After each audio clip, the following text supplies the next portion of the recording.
The gunshot echoed through the canyon just as Denver Cole spotted the white wedding dress, stained with dust and blood, its wearer stumbling down the rocky trail like a ghost fleeing from hell itself. Denver reined in his horse, his hand instinctively moving to the revolver at his hip before he registered the desperate terror in the woman's eyes. She was young, maybe 22 or 23, with dark hair falling in tangled waves around her shoulders.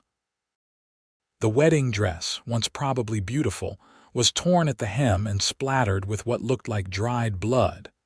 But what stopped Denver cold was the unmistakable swell of her belly beneath the ruined silk. "Please," she gasped, stumbling toward him. "Please help me. They are coming." Denver was off his horse in an instant, catching her as her knees buckled. "Easy now. Who is coming? My husband's brothers. They will kill me. They killed him." Her voice broke, and she clutched at Denver's shirt with trembling fingers. "Right after the ceremony. They said the ranch should be theirs, not his, not mine. They shot him in front of everyone." Denver's jaw tightened. He had seen plenty of ugliness in his 30 years, especially in these wild territories of California in 1872, but murdering a man on his wedding day took a special kind of evil. "Can you ride?" she nodded, though her face was pale as moonlight. Denver helped her onto his horse, then swung up behind her. He could feel her shaking against him as he urged the horse forward, not back toward the main trail but deeper into the canyon where he knew paths that most men did not. His cabin was another hour's ride, hidden in a grove of pines near a creek that ran cold and clear, even in summer. He had built it himself 5 years ago when he had given up the drifting life, and decided to stake a claim on a piece of land where a man could breathe without choking on dust or other people's greed. The woman said nothing during the ride, but Denver felt her grip tighten on the saddle horn whenever the horse's hooves clattered over loose stones. He kept listening for sounds of pursuit, but the canyon remained quiet except for the wind whistling through the rocks. When they finally reached the cabin, the sun was starting to sink behind the western ridge, painting the sky in shades of orange and purple. Denver helped her down, noting how carefully she moved, one hand protectively cradling her swollen belly. "You are safe here," he said, leading her inside. The cabin was simple but solid, one main room with a stone fireplace, a kitchen area, a table with 2 chairs and his bed in the corner. A door led to a small back room where he stored supplies. "Sit down. I will get you some water." She sank onto one of the chairs, looking around the cabin with wide eyes. Now that they were in better light, Denver could see she was actually quite beautiful despite her disheveled state. Her eyes were a striking blue-green, like the ocean he had seen once when he was a boy, before his family had come west. "Thank you," she whispered as he handed her a cup of water. She drank it slowly, then looked up at him. "My name is Helena Everett, or it was Everett. I was Helena Marshall for about 10 minutes before they." Her voice broke again. Denver pulled the other chair closer and sat down, keeping his movements slow and unthreatening. "I am Denver Cole. That is a hard thing you went through, madam. I am sorry." Helena's eyes filled with tears, but she blinked them back fiercely. "Thomas was a good man. We were not in love, but he was kind, and he said he would take care of me and my baby. His brothers never approved of him marrying a pregnant widow. They said I was just after the ranch, but that was not true. I just needed somewhere safe." "A widow?" Denver asked gently. She nodded, her hand moving unconsciously to her belly again. "My first husband, James, died 6 months ago. Fever took him. We had only been married 8 months. When I realized I was carrying his child, I did not know what to do, my own family." She paused, shame crossing her face. "They turned me away, said I must have done something to bring God's judgment on my husband. Thomas was James's friend. He offered to marry me, give the baby a name and a home. Denver felt anger stir in his chest, the old familiar heat that came when he encountered cruelty disguised as righteousness. Your family sounds like they have forgotten what Christianity actually teaches. A small, sad smile touched Helena's lips. You would think people who read the Bible so much would remember the parts about mercy. You would think, Denver agreed. He stood up and moved to the fireplace, building up the fire even though the evening was not particularly cold. It gave him something to do with his hands while he thought. Those brothers, do you think they will come looking for you? I do not know. Helena's voice was small. They got what they wanted. Thomas is dead and the ranch will go to them now. I am nothing to them, less than nothing. You are a witness to murder, Denver pointed out. That makes you something. Helena's face went even paler. I did not think of that. Do not worry, Denver said quickly, seeing her fear. Like I said, you are safe here. This place is not easy to find and I know how to keep it that way. You can stay as long as you need. I cannot impose on you like that. You do not even know me. Denver looked at her, at the wedding dress that should have represented hope but instead marked tragedy, at the brave set of her shoulders despite her exhaustion and terror. Madam, I may not know you, but I know what is right. You need help and I can provide it. That is all there is to it. Helena's eyes searched his face as if looking for some hidden motive, some catch. Denver kept his expression open and honest. After a moment, she nodded slowly. Thank you, Mr. Cole. I will repay your kindness somehow. Call me Denver, and you do not owe me anything except maybe some conversation. It gets quiet up here. He managed a small smile, hoping to ease some of the tension. Now you must be hungry. Let me see what I can put together for supper. As Denver moved around the kitchen area, pulling out salt pork and beans and the sourdough starter he kept going, he found himself sneaking glances at Helena. She had slumped in the chair, exhaustion evident in every line of her body, but her hand remained protective over her belly. There was something fierce in her despite everything, a will to survive that he recognized because he had cultivated it in himself over the years. The meal was simple but filling. Helena ate slowly, as if she had not had proper food in days. As they ate, Denver asked careful questions, learning that she was originally from Sacramento, that she was 23 years old, that the baby was due in about 3 months if her calculations were correct. She asked questions too, learning that Denver had been a cavalry scout before settling here, that he was 30 and had never married, that he made his living breaking horses and doing occasional guide work for travelers heading into the mountains. This land, Helena said, looking around the cabin again. It is beautiful, peaceful. It is, Denver agreed. I got tired of violence, tired of seeing what men do to each other over gold or cattle or just plain meanness. Up here it is just me and the land. The land does not lie or cheat or kill. But you still carry a gun. Denver glanced down at the revolver at his hip. A man would be a fool not to out here. There are still bears and mountain lions, and occasionally the other kind of predator wanders by. After supper, Denver insisted Helena take the bed. He would make do with his bedroll by the fire. She protested, but he could see she was swaying with exhaustion. Madam, you are sleeping for 2 now. You need the bed more than I do. Helena looked like she might cry again. You are very kind, Denver.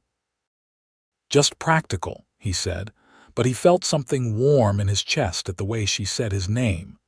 He turned away while she changed out of the ruined wedding dress and into one of his shirts, which hung on her like a tent.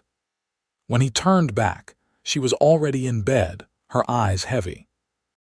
She was asleep within minutes, her breathing evening out into the slow rhythm of deep exhaustion. Denver sat by the fire for a long time, watching the flames dance and thinking about the strange turn his life had just taken. This morning, he had been planning to ride into Yosemite, the small town about 15 miles south, to pick up supplies and maybe have a drink at the saloon. Now he had a pregnant woman sleeping in his bed, a woman who had watched her husband murdered just hours after saying her vows. The world was a strange place, full of sudden turns and unexpected meetings. Denver had learned long ago not to question too much, just to deal with what came. But as he finally rolled himself into his blanket by the fire, he found himself wondering what Helena would look like when she smiled, really smiled. Not that sad ghost of a smile she had given him earlier. The next morning, Denver woke to find Helena already up, trying to figure out his coffee pot. She was still wearing his shirt, and her hair was loose around her shoulders, and for a moment Denver felt something catch in his chest before he firmly pushed it away. "Let me help with that," he said, climbing out of his bedroll. "That pot has a temperament." Helena stepped back, and Denver noticed she moved stiffly as if every muscle ached, not surprising after what she had been through. He got the coffee going and started breakfast, aware of her watching him. "You do not have to wait on me," she said quietly. "I can help." "I am sure you can, but you need rest. Doctor's orders." "You are not a doctor." "No, but I have common sense, which is sometimes more useful." He glanced at her and saw a tiny smile playing at her lips. Good. That was good. They ate breakfast in companionable silence. Afterward, Denver said, "I need to ride down to my neighbor's place. Let him know to keep an eye out for trouble. You will be safe here, but keep the door barred while I am gone. There is a rifle over the mantel if you need it, though I do not expect you will." Helena nodded, but he saw fear flicker across her face. "How long will you be gone?" "A few hours at most. I will be back before noon." He saddled his horse and rode out, following the creek down to where old Marcus Hayes had his place. Marcus was a former trapper who had settled in these mountains even before Denver. He was in his 60s now, lean and tough as jerky, with eyes that missed nothing. Marcus listened to Denver's carefully edited story about a woman in trouble needing shelter, asked no prying questions, and agreed to keep watch. "You are a good man, Denver Cole," he said as Denver prepared to leave. "Your mama would be proud." "My mama would have taken her in without a second thought and probably fed half the county while she was at it," Denver said. His mother had died when he was 15, but he still remembered her fierce compassion, the way she had always found room at their table for one more. When Denver got back to the cabin, he found Helena sitting outside on the bench he had built, her face turned up to the sun. She had found an old dress in his trunk, one that had belonged to his mother, and altered it to fit over her belly. The sight of her there, peaceful and present, made something in Denver's chest tighten again. "Everything all right?" she asked, opening her eyes. "Everything is fine. My neighbor will watch the trails. If anyone comes asking questions, we will know." "Good." She looked down at her hands, then back up at him. "Denver, I have been thinking. I cannot hide here forever. Eventually, I will need to figure out what to do, where to go." "You have time to figure that out," Denver said, sitting down beside her, careful to keep a respectful distance. "Your baby is not due for months yet, and you have been through a trauma. You need time to heal, body and spirit both. But I cannot just impose on your hospitality indefinitely." Denver turned to look at her fully. In the sunlight, her eyes were more green than blue, and there was color in her cheeks that had not been there yesterday. "Helena, I am going to be straight with you. I live alone because I choose to, but that does not mean I do not appreciate company. You staying here is not an imposition. If anything, you are doing me a favor. The place is too quiet sometimes. You are just being kind. I am being honest." He held her gaze until she looked away, a faint blush rising in her cheeks. The days began to settle into a routine. Denver tended to his horses and did his work, while Helena gradually took over the household tasks despite his protests. She was, it turned out, an excellent cook, far better than Denver with his bachelor habits. She made bread that was light and golden, stews that were rich and savory, and once she even made a pie from dried apples that was so good Denver had to stop himself from eating the entire thing.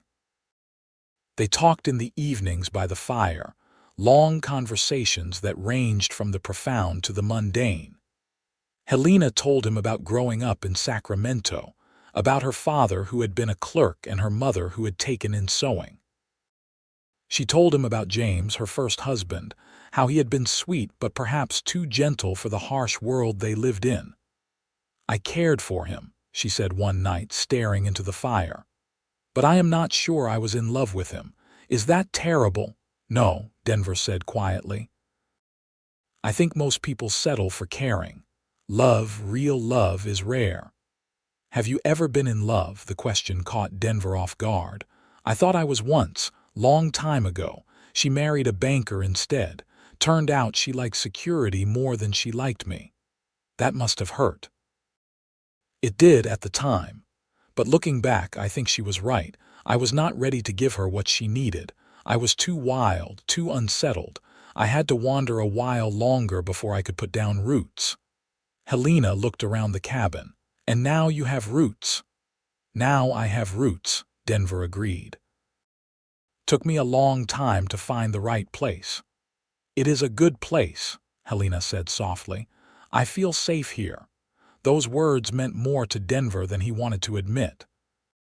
He found himself thinking about her at odd moments during the day, wondering if she was resting, if she needed anything, if she was happy.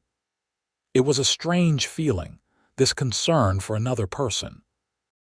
He had lived alone for so long that he had forgotten what it was like to have someone else's welfare matter so much.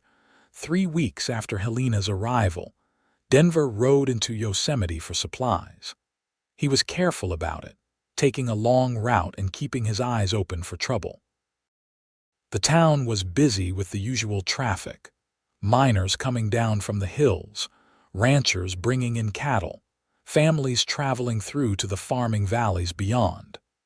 At the general store, while the clerk was filling his order, Denver casually asked if there had been any news from up north. The clerk, a talkative man named Perkins, immediately launched into the latest gossip. "Oh, you have not heard. Terrible thing up at the Marshall Ranch last month. The youngest brother got himself shot at his own wedding. They say it was bandits, came right into the house during the ceremony. Shot him dead and his bride too, poor thing. The brothers are offering a reward for information." Denver kept his face carefully neutral. "They killed the bride too. That is what they are saying. Found her dress all covered in blood. Probably threw her body in a ravine somewhere. Marshall went up there to investigate, but you know how it is with these ranch families. They handle their own justice." Denver paid for his supplies and left quickly, his mind racing. So the Marshall brothers were claiming Helena was dead. That could work in their favor, actually. If everyone thought she was dead, they would not be looking for her. But it also meant Helena could never go back to her old life, never reclaim any part of the existence she had before. She would have to start completely over, become someone new. When he got back to the cabin, he found Helena in the garden patch, weeding the vegetables he had planted earlier in the spring. She looked up as he approached, shading her eyes against the sun, and smiled. His heart did a strange little jump in his chest. "How was town?" she asked, standing up carefully, one hand on her lower back. "Interesting." He helped her back to the bench and told her what he had learned. Helena's face went through several expressions: shock, fear, and then finally something that might have been relief. "So they think I am dead." "Apparently. And no one is looking for me." "No."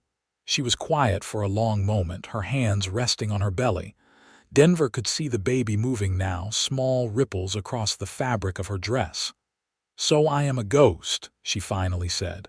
"Helena Everett is dead. Helena Marshall barely existed. Who am I now?" "You are whoever you want to be." She looked up at him, and there were tears in her eyes, but also something like hope. "That is a strange kind of freedom, is it not? The best kind, maybe." Over the following weeks, Denver watched Helena bloom. That was the only word for it. The fear that had shadowed her eyes gradually faded. She gained weight, her face filling out, her movements becoming slower but more confident as her pregnancy advanced. She laughed more, real laughter that lit up her whole face and made Denver want to do anything to hear it again. He found himself noticing little things about her. The way she hummed while she cooked. The way she brushed her hair at night, long, slow strokes that made the dark waves shine in the firelight. The way she rested her hands on her belly when the baby kicked, a small private smile on her face. He was falling in love with her. The realization hit him one evening as he watched her reading an old book he had dug out of his trunk, her face serene in the lamplight. He was falling in love with a woman who was 8 months pregnant with another man's child, a woman who had been through more trauma in a few months than most people experienced in a lifetime. It was inconvenient and probably foolish and absolutely undeniable. Denver tried to tell himself it was just proximity, just the natural result of living in close quarters with an attractive woman. But he knew it was more than that. It was the way she insisted on mending his shirts even though her fingers had trouble with the fine work now. It was the way she asked him about his day and actually listened to his answers. It was the courage she showed, building a new life from the ashes of the old one. One night in early September, Helena went into labor. Denver had been expecting it, had been watching for signs, but when she woke him in the middle of the night with a gasp and said, "Denver, it is time," his mind went completely blank for a moment. Then his training kicked in. He had helped birth foals and calves, had even assisted at one human birth during his cavalry days when they were trapped by a blizzard and the captain's wife went into labor. He knew what to do. He got water boiling, got clean cloths ready, helped Helena through the contractions as they grew stronger and closer together. She was incredible, he thought, watching her breathe through the pain, her face determined. She did not scream or complain, just worked with her body, trusting the ancient process. "You are doing great," he told her, holding her hand through another contraction. "You are so strong, Helena." "I do not feel strong," she gasped. "I feel like I am being torn apart." "You are strong," he insisted. "The strongest person I know." The labor went on for hours. Dawn came and went. Denver lost track of time, focused entirely on Helena, on helping her, encouraging her, being whatever she needed. When the baby finally came, sliding into Denver's waiting hands in a rush of fluid and blood, he felt tears in his own eyes. "It is a boy," he said, his voice rough with emotion. "Helena, you have a son." The baby let out a lusty cry and Helena laughed through her tears. Denver cleaned the infant quickly, wrapped him in a soft blanket and placed him in Helena's arms. The look on her face, pure love and wonder and exhaustion, was the most beautiful thing Denver had ever seen. "Hello, little one," Helena whispered, touching the baby's tiny face. "Hello, my son." "My miracle." Denver finished taking care of Helena, making sure everything was as it should be, then stepped back to give them space. But Helena reached out and caught his hand.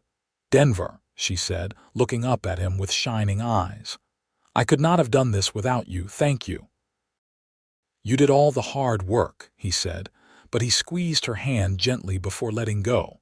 Helena looked down at her son, then back up at Denver. "I want to name him Daniel. Daniel James, after his father, but I want his last name to be Cole if you will allow it." Denver felt like he had been punched in the chest. "Helena, you do not have to do that." "I know I do not have to, but my child needs a father, Denver. A real father, not just a name on paper, and I cannot think of anyone I would rather have as his father than you. Helena. Denver's voice was hoarse. Are you sure? This is not something to decide when you are exhausted and emotional. I have been thinking about it for weeks, she said firmly. I know what I want. The question is, do you want it too? Do you want us? Denver looked at the woman in his bed, her hair damp with sweat, holding her newborn son, looking at him with hope and trust and something else, something that made his heart race. He thought about the last 3 months, about how empty the cabin had been before she came, about how right it felt to have her here. Yes, he said simply. I want you. Both of you. I have wanted you for a while now, but I did not want to push, did not want to take advantage. Helena's smile was radiant. Then it is settled. We are a family. Denver sat down on the edge of the bed carefully, mindful of Helena's exhausted state. He reached out and gently touched the baby's head, marveling at how soft the skin was, how tiny the features. Daniel opened his eyes, unfocused blue, and made a small noise. Hello, Daniel, Denver said softly. Welcome to the world, son. The word felt right in his mouth. Son. His son, not by blood but by choice, which was perhaps more powerful. Over the next few days, Denver learned the rhythms of life with a newborn. The frequent feedings, the crying at all hours, the constant need for attention. He also learned the incredible joy of it, holding Daniel while Helena rested. Watching the baby's expressions change, from concentration to surprise to what might have been a smile. Though Helena insisted it was probably just gas. He learned to change soiled cloths and heat water to the right temperature for washing. He learned to rock the baby gently when he fussed, walking the length of the cabin humming tuneless songs his own mother had sung to him, and he fell even more deeply in love with Helena. Watching her with Daniel was like watching something sacred. The way she held him, the softness in her eyes, the fierce protectiveness in every gesture. She was made for this, Denver thought, made for loving and nurturing and creating life. One evening about a week after Daniel's birth, Helena joined Denver by the fire after putting the baby down. She moved slowly, still recovering, but she was smiling. He is asleep, she said, sitting down beside Denver on the bench he had moved inside for cooler evenings. For now, anyway. You should rest while you can. I will, in a minute. She looked at him, and there was something in her eyes that made Denver's breath catch. Denver, I need to say something. All right. When I came here, I was running. From death, from grief, from a future that looked dark and impossible. You gave me shelter and safety, but you gave me more than that. You gave me hope. You showed me what kindness looks like, what integrity looks like. What a good man looks like. Helena, Denver started, but she held up a hand. Let me finish. I know this started as just you helping someone in need, but somewhere along the way it became more, at least for me. I have feelings for you, Denver, real feelings. And I know the situation is complicated. I know I have a baby and a past and probably more trouble than any sane man would want to deal with. But I needed you to know how I feel. Denver turned to face her fully. You think I do not have feelings for you. Helena, I have been half in love with you since the second week you were here. Fully in love by the time Daniel was born. I was just trying to give you space, time to heal, not push you into anything you were not ready for. Helena's eyes widened. You love me. I love you, Denver confirmed. I love your strength and your courage and your kindness. I love the way you hum when you cook, and the way you talk to Daniel like he can understand every word. I love how you see the good in things even after everything you have been through. I love you, Helena, completely. Tears were streaming down Helena's face, but she was smiling. I love you too. I think I have for a while, but I was afraid to admit it. Afraid it was too soon after everything, afraid you would think I was just grateful or trying to secure my position. But it is not that. You are not an obligation or a convenience. You are the man I want, the man I choose." Denver reached out and cupped her face gently, wiping away her tears with his thumbs. "Then I guess we should make this official. Helena Everett, will you marry me? Will you be my wife, not because you need protection or because your son needs a name, but because we love each other?" "Yes," Helena breathed. "Yes, absolutely yes." Denver kissed her then, gently because she was still healing, but with all the love and promise he could pour into the gesture. Her lips were soft and warm, and when they pulled apart, they were both smiling like fools.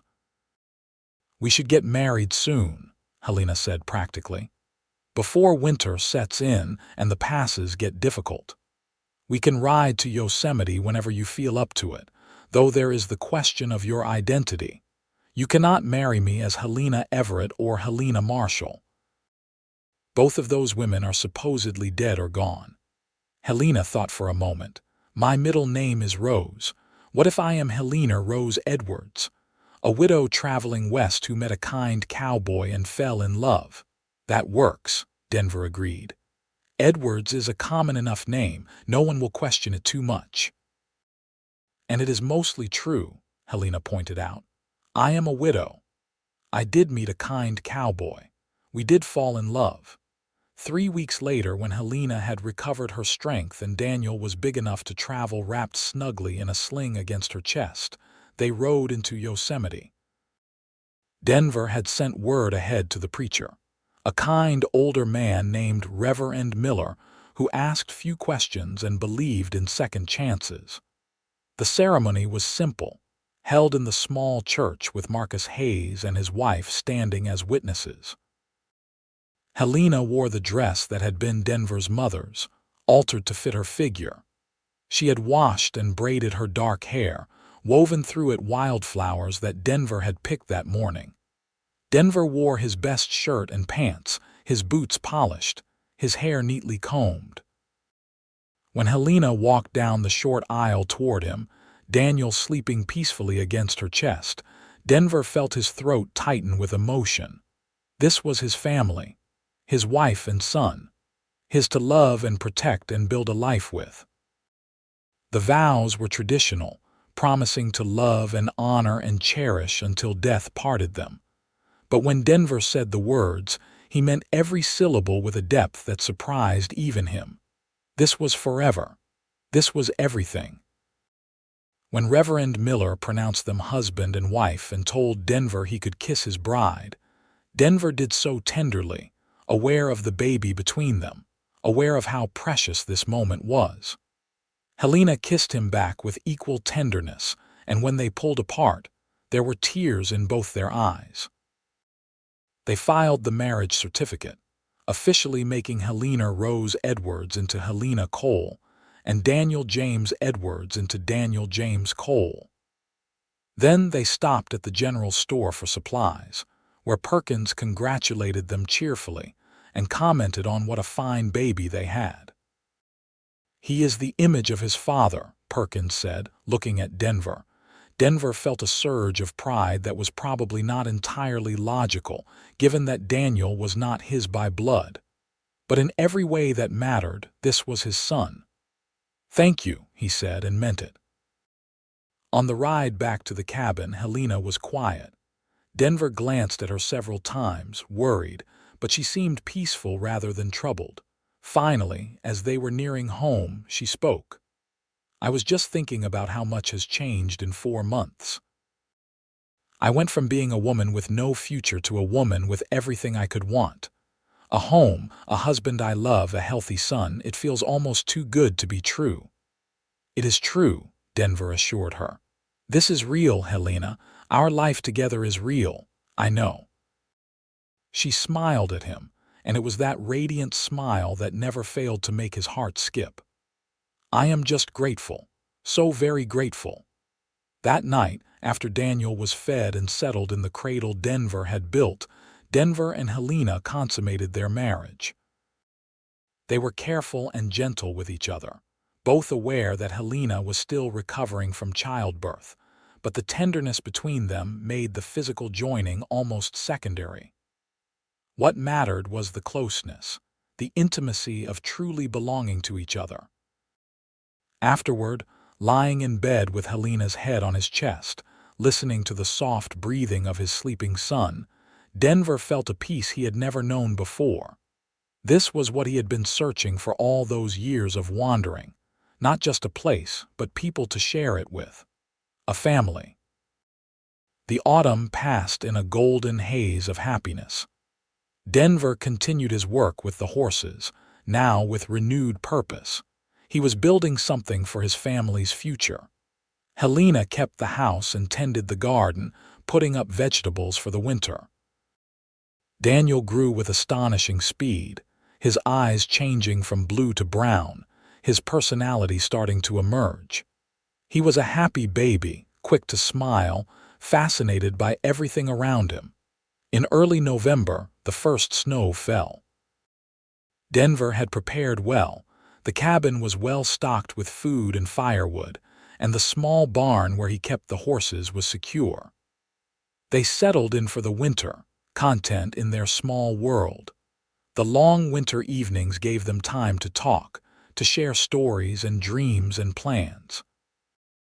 Helena told Denver more about her childhood, about her parents who had worked so hard to give her a good life, and about her siblings who had scattered across the country seeking fortunes.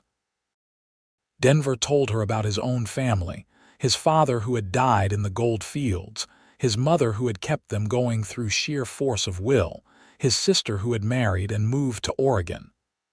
"I would like to meet her someday," Helena said. "Your sister."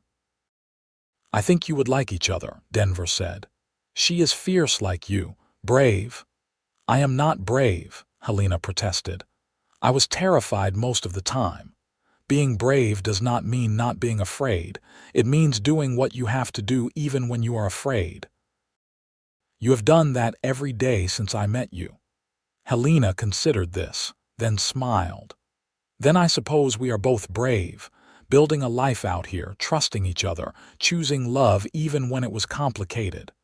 "Especially when it was complicated," Denver agreed. Christmas came, and they celebrated quietly. Denver carved a set of wooden blocks for Daniel, who was fascinated by them even though he was far too young to really play.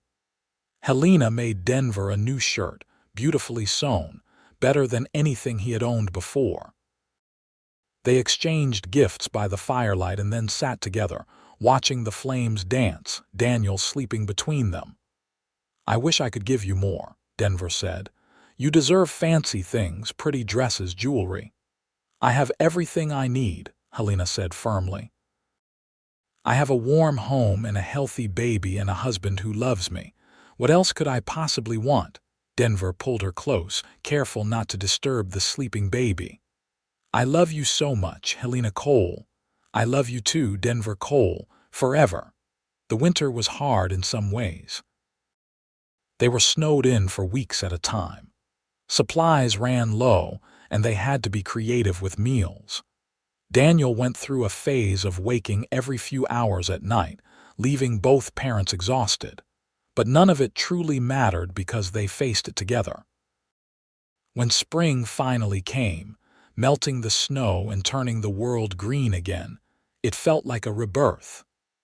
Denver planted a bigger garden, worked with the new batch of horses that Marcus helped him acquire. Helena regained her full strength, her figure returning to something close to what it had been before the pregnancy. Though she moved with a new confidence that Denver found incredibly attractive.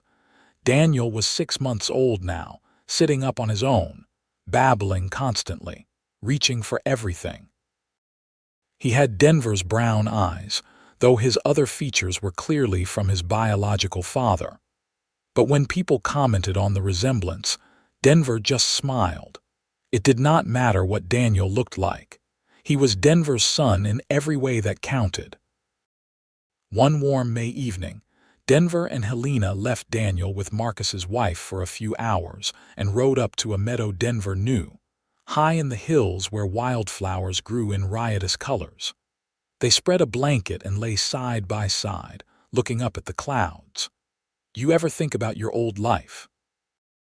Denver asked. "The life before?" Helena was quiet for a moment. "Sometimes. I think about James, hope he is at peace. I think about Thomas and wish things had been different for him. But I do not wish I was back there. This is where I am meant to be, with you." Denver rolled onto his side to look at her. No regrets, not a single one. She turned to face him, her eyes serious. "Denver, I know the circumstances that brought us together were terrible, but I cannot regret them because they led me to you. Does that make me a bad person?" "No," Denver said firmly. "It makes you human. We cannot control what happens to us, only what we do with it. You took tragedy and made something beautiful."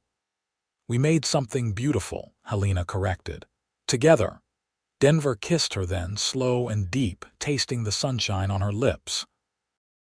When they finally pulled apart, they were both smiling. "I want more children," Helena said suddenly. "If we are blessed with them, I want Daniel to have brothers and sisters." "I want that too," Denver admitted. "A house full of children, noise and chaos and love." "Then we should probably practice," Helena said with a mischievous glint in her eye that Denver had come to recognize and adore. He laughed and pulled her close, and they made love there in the meadow with the mountains standing guard and the sky stretching endlessly blue above them. That summer was one of the happiest of Denver's life. The days were long and full of work, but it was good work, purposeful. He broke horses, built new corrals, even started constructing an addition onto the cabin. They would need more space if more children were coming. Helena's garden flourished, and she learned to preserve everything possible for the next winter. She also started doing some sewing for people in town, bringing in a little extra money. Denver was proud of her industriousness, her refusal to be idle. Daniel grew and changed almost daily. He learned to crawl, getting into everything. He said his first word, which was "Dada," and Denver felt a pride so intense it was almost painful. He took Daniel outside with him while he worked, carrying the boy in a sling the way Helena did, talking to him constantly about horses and weather and the mountains. In late summer, Helena told Denver she was pregnant again. They had hoped for it, but had not wanted to count on it. Denver whooped with joy and spun her around until she laughingly demanded he put her down. That night, after Daniel was asleep, they talked about names and futures and all the beautiful possibilities ahead of them. The pregnancy was easier than Helena's first. She was healthy and strong, and she knew what to expect. Denver was attentive but tried not to hover too much, though it was hard when all he wanted to do was wrap her in cotton wool and protect her from everything.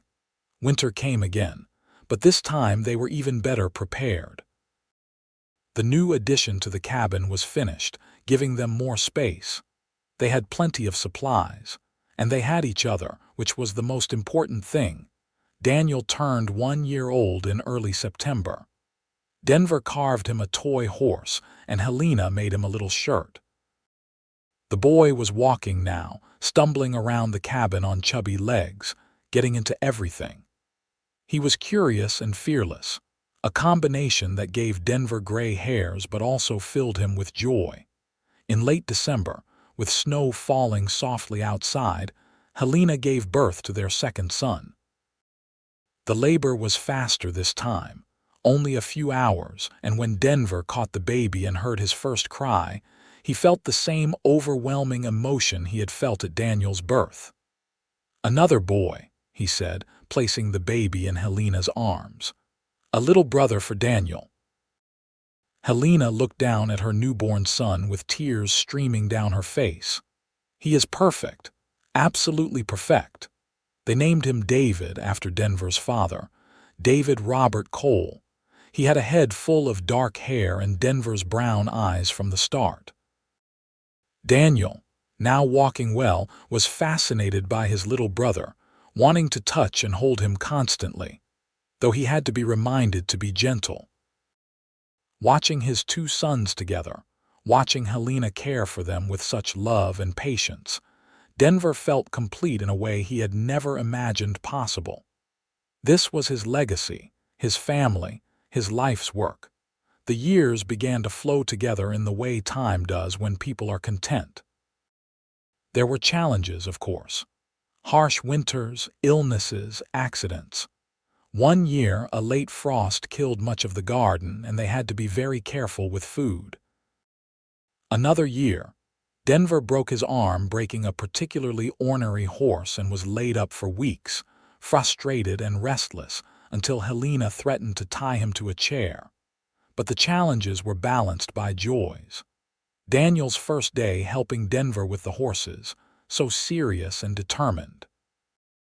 David's first words, his first steps. The garden harvests that exceeded their expectations. The quiet evenings by the fire with Helena's head on his shoulder. The nights of passion in their bed, still as intense as when they first came together. The laughter and love that filled every corner of their home. When Daniel was 4 and David was 3, Helena became pregnant again. This time, she gave birth to a daughter, a tiny perfect girl with Helena's blue-green eyes and a head full of dark curls. They named her Dorothy Lily Cole, and both boys were instantly besotted with their little sister. Denver had not known his heart could hold more love, but somehow it expanded to encompass this small, fierce girl who would grow up to be as stubborn and brave as her mother. Holding Dorothy in his arms, watching his sons play at his feet, seeing Helena smile at him from across the room, Denver sent up a silent prayer of thanks. He thought sometimes about that day 5 years ago when he had seen a woman in a blood-stained wedding dress stumbling down a mountain trail. He thought about how easily he could have ridden past, could have decided it was not his problem. But something, fate or providence or simple human decency, had made him stop. That decision had given him everything. A wife he loved more than life itself. Children who filled his days with purpose and joy. A home that was truly a home, not just a place to sleep. One evening when the children were in bed and he and Helena were sitting outside watching the sunset paint the mountains purple and gold, Denver said, "Do you remember what you said to me the day after Daniel was born?" Helena thought for a moment, then smiled. "I said a lot of things. I was exhausted and emotional and probably not making much sense. You said your child needed a father like me. Do you remember?" "I remember." Helena's voice was soft. "I meant it. Daniel needed a father who was kind and strong and honest. He still needs that. They all do. I've tried my best to be that for them, for all of you." Helena turned to look at him, reaching out to take his hand.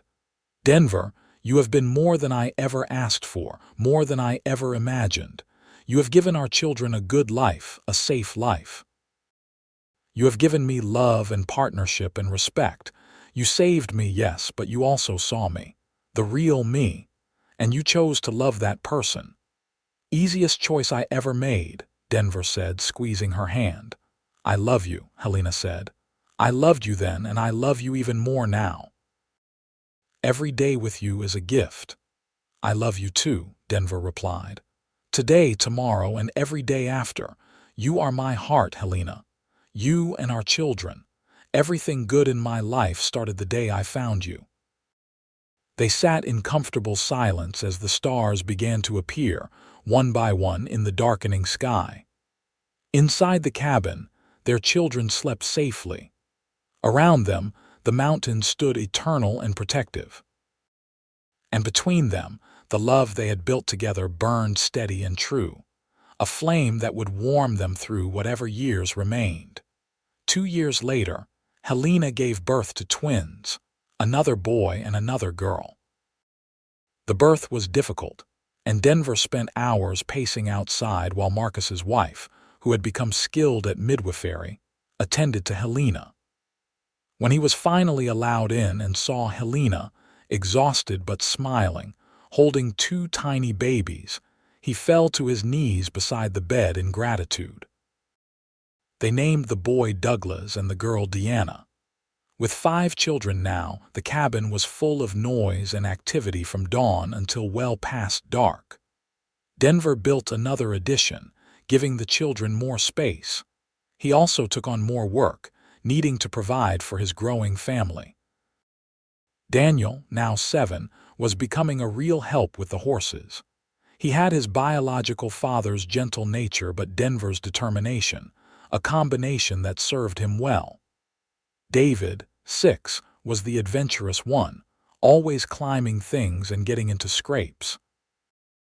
Dorothy, 4, was already showing signs of being as strong-willed as her mother. And the twins, as they grew, developed distinct personalities. Douglas quiet and thoughtful, Diana bold and demanding. Helena managed it all with grace and humor, though Denver often saw the exhaustion in her eyes at the end of the day. He helped as much as he could, taking the children outside with him, telling them stories, teaching them about the land and animals.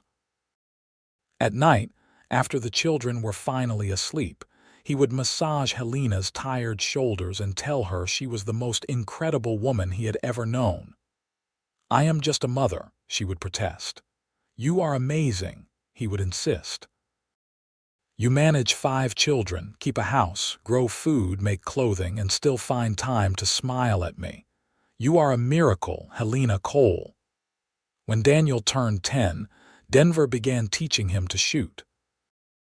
It was a skill every man needed in this place, and though Denver hoped his children would never need to use violence, he wanted them prepared. Daniel took to it naturally, his steady hands and calm demeanor making him a good shot. "You are a natural," Denver told him proudly after a particularly good session. "Better than I was at your age." Daniel beamed at the praise, then grew serious. "Papa, can I ask you something?" "Anything, son." "I know you are not my blood father. I heard people talking in town once. They said Mama was already pregnant when you married her." Denver felt his heart clench. He had known this conversation would come eventually, but he had hoped to put it off a bit longer. "That is true," he said carefully. "Your biological father was a man named James. He died before you were born. But Daniel, that does not change anything between us. You are my son in every way that matters." "I know," Daniel said quickly. "I just wanted you to know that it does not matter to me either. You are my papa, the only one I have ever known, the only one I want." Denver pulled the boy into a tight hug, not caring if it embarrassed him. "I love you, Daniel, so much. I could not be more proud to call you my son." "I love you too, Papa." That night, Denver told Helena about the conversation. She cried a little, emotional as she often was these days. "I always worried about how we would tell him. I should have known he would handle it with such maturity." "He is a good boy," Denver agreed. "They all are. We are raising good children, Helena. We are," she agreed, sniffling. "Despite everything, despite the strange way we started, we have built something good." "The best," Denver said, kissing her forehead. The years continued to pass. Daniel grew into a fine young man, tall and steady, with plans to start his own horse breeding operation. David followed in his older brother's footsteps, though his reckless streak sometimes worried Denver. Dorothy grew into a beautiful young woman with her mother's kindness and her father's practicality. And the twins, Douglas and Deanna, were inseparable, always together, always up to something. Denver's hair began to gray at the temples, and Helena got a few silver threads in her dark hair. Their hands grew more calloused, their faces more lined. But when they looked at each other, they still saw the people they had fallen in love with all those years ago. The love between them had not dimmed but deepened, becoming a steady foundation on which everything else in their lives was built. On their 15th wedding anniversary, Denver surprised Helena by taking her back to the meadow where they had first made love as a married couple. The children were old enough now to be left for a day with Daniel in charge. They spread the same blanket, now well worn and patched, and lay side by side looking up at the summer sky. 15 years, Helena mused. Sometimes it feels like yesterday, sometimes it feels like forever. Both, Denver agreed. We have lived a whole lifetime in these years. Do you have any regrets? Helena asked, turning her head to look at him. Not a single one, Denver said firmly. Well, maybe I regret not kissing you sooner. Helena laughed, that joyful sound that never failed to warm him. I regret not telling you I loved you sooner. I wasted weeks being afraid. We found our way to each other. That is what matters. Denver rolled to face her, propping himself up on one elbow. Helena, I want you to know something. You and our children are the best thing that ever happened to me. Every single day with you is a gift. I would live these 15 years over again exactly the same way just to end up right here, right now with you. Denver. Helena's eyes filled with tears, but she was smiling. You always know exactly what to say. I just speak the truth. They made love there in the meadow, slower and more tender than in their youth, but no less passionate. Afterward, they held each other and talked about their children, their plans, their dreams for the future. I want to see our grandchildren, Helena said. I want to grow old with you, Denver. Watch our children build their own lives and families. We will, Denver promised. We have many years ahead of us yet. And they did. The years continued to roll by, bringing changes and challenges, but also profound joys. Daniel married a sweet girl from town and gave them their first grandchild, a boy they named James Denver, honoring both his biological grandfather and the man who raised his father. David eventually settled down too, after a few years of sowing wild oats, marrying a rancher's daughter and taking over her father's spread when he retired. Dorothy, independent and fierce, became a teacher in Yosemite, determined to educate the children of the region. She married late, at 28, to a doctor who had come west seeking adventure and found love instead. Douglas studied law, something unheard of in their family, and moved to Sacramento, though he visited often. Deanna, true to her bold nature, married a cavalry officer and traveled throughout the Western Territories, sending letters full of exciting stories.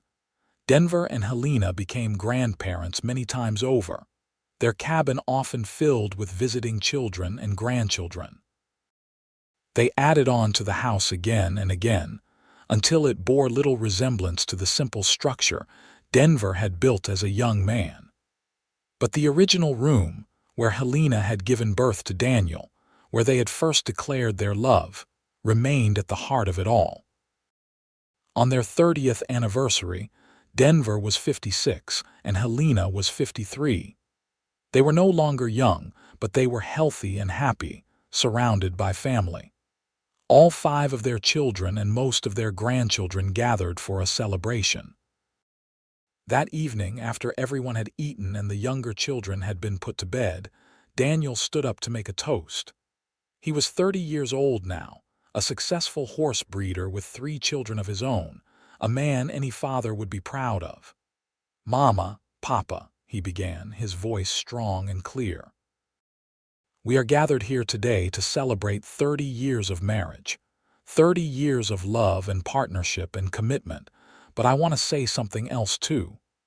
He looked at Denver, and there was emotion shining in his eyes. Papa, you have never treated me like anything less than your son. Not once in 30 years have you made me feel like I was different from my brothers and sisters. You chose me, chose to be my father, and that choice has shaped my entire life. Everything I am, everything I hope to be, is because of the example you set. Denver felt his throat tighten, tears threatening. Daniel continued, You showed me what it means to be a good man, a good husband, a good father. You taught me that family is not just about blood, but about love and choice and commitment. And Mama, he turned to Helena. "You have been the heart of our family. Your strength, your compassion, your endless patience have held us all together." "To Denver and Helena Cole," David added, standing beside his brother. "The best parents anyone could ask for." Everyone raised their glasses, calling out agreement and love. Dorothy was crying openly, Deanna was beaming, and Douglas was nodding emphatically. The grandchildren, those old enough to understand, were watching with wide eyes, sensing the importance of the moment. Denver stood up, his hand finding Helena's. "Thank you," he said, his voice rough with emotion. "All of you. Being your father, your grandfather, has been the greatest honor of my life, but I could not have done any of it without your mother. Helena, my love, my heart, thank you for saying yes 30 years ago. Thank you for building this life with me." Helena stood beside him, tears streaming down her face. "Thank you for stopping that day on the trail. Thank you for seeing me when I was lost. Thank you for loving me and our children with your whole heart. You are the best man I have ever known, Denver Cole, and I would choose you again and again in this life and the next." They kissed, and their children and grandchildren cheered, the sound filling the house and spilling out into the mountain night. Later, when everyone had gone to bed and Denver and Helena were alone in their room, they held each other close. "We did it," Helena whispered. "We built a good life. A good family." "We did," Denver agreed. "From such a dark beginning we found light." "You were my light," Helena said. "When I was drowning in despair, you were the light that guided me home." "And you were my purpose," Denver replied. "I was just existing before you. You gave me a reason to live, not just survive." They fell asleep in each other's arms as they had done for 30 years, as they would continue to do for the years remaining to them. Denver Cole lived to be 72 years old, a good long life for a man of his time and place. He got to see all his children settled and happy, got to meet 14 grandchildren and 3 great-grandchildren. He died peacefully in his sleep on a warm summer night, with Helena beside him and his family filling the house he had built. Helena lived 3 years longer, cared for by her children and grandchildren, still sharp and present until nearly the end. On the day she died, she was surrounded by love, and her last words were, "Tell your father I am coming. Tell him I never stopped loving him." They were buried side by side on a hill overlooking the cabin, with a view of the mountains Denver had loved and the valley Helena had tended. Their gravestone was simple: Denver Cole and Helena Cole, beloved parents and grandparents together forever.